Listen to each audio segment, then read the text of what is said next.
बिहार में चलेगा प्राइवेटाइजेशन। सरकार सरकारी कंपनी और संपत्ति को बेचकर मुनाफा कमाएगी नीतीश सरकार। नमस्कार, मेरा नाम काजल है और आप बिहारी खबर के डिजिटल प्लेटफॉर्म को देख रहे हैं। केंद्र की तर्ज पर बिहार सरकार भी एसेट मोनेटाइजेशन करेगी। नीति आयोग ने भी राज्य सरकार को एसेट मोनेटाइजेशन करने का निर्देश दिया है।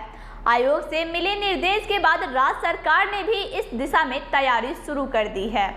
वित्त और योजना एवं विकास विभाग ने भी सभी विभागों को पत्र लिखकर ऐसी सरकारी संपत्तियों की सूची तैयार करने के लिए कहा है जिसका मोनेटाइजेशन किया जा सकता है।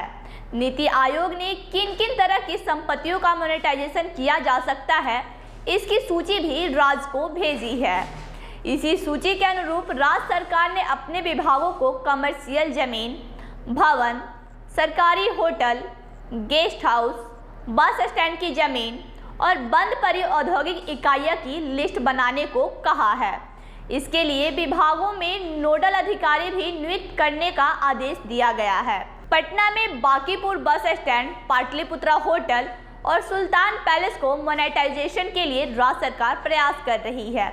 इन तीनों स्थानों पर पीपीपी मोड में होटल बनाने की योजना है। इसके अतिरिक्त परिवहन विभाग के अधीन राज्य के सभी जिलों के सरकारी बस स्टैंड तकरीबन प्राइम लोकेशन में है। इसे लीज पर देकर सरकार मोनेटाइज कर सकती है।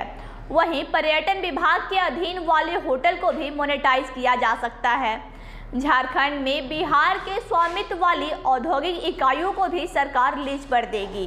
जाने माने अर्थशास्त्री प्रोफेसर नवल किशोर चौधरी कहते हैं कि सरकार अपनी वित्तीय जरूरत को पूरा करने के लिए अपनी संपत्तियों का मोनेटाइजेशन करती है।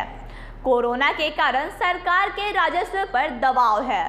सरकार अपनी सामाजिक आर्थिक दायित्व को पूरा करने के लिए यह काम कर रही है।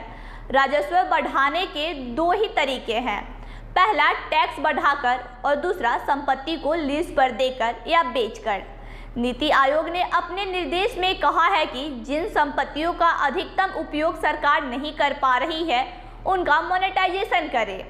कोरोना के कारण खराब वित्तीय स्थिति का मुकाबला करने के लिए यह जरूरी है। आयोग के अनुसार राजस्व जुटाने के लिए राज्य सरकार स्टेट हाईवे पर टोल भी लगा सकती है। अगर राज्य जरूरी समझे तो मोनेटाइजेशन के लिए नीति आयोग से सलाह ले सकता है। मोनेटाइजेशन में सरकार अपनी संपत्ति लीज पर एक निश्चित अवधि के लिए प्राइवेट प्लेयर्स को देती है।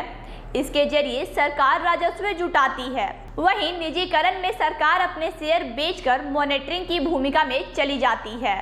प्रबंधन निजी कंपनियों के हाथों में चला जाता है, जबकि विनिवेश में सरकार के पास मेजॉरिटी शेयर रहता है, जिससे मैनेजमेंट भी सरकार के हाथों में ही रहता है। आगे की खबरों के लिए जुड़े रहे हमारे फेसबुक पेज और यूट्यूब चैनल से। धन्यवाद।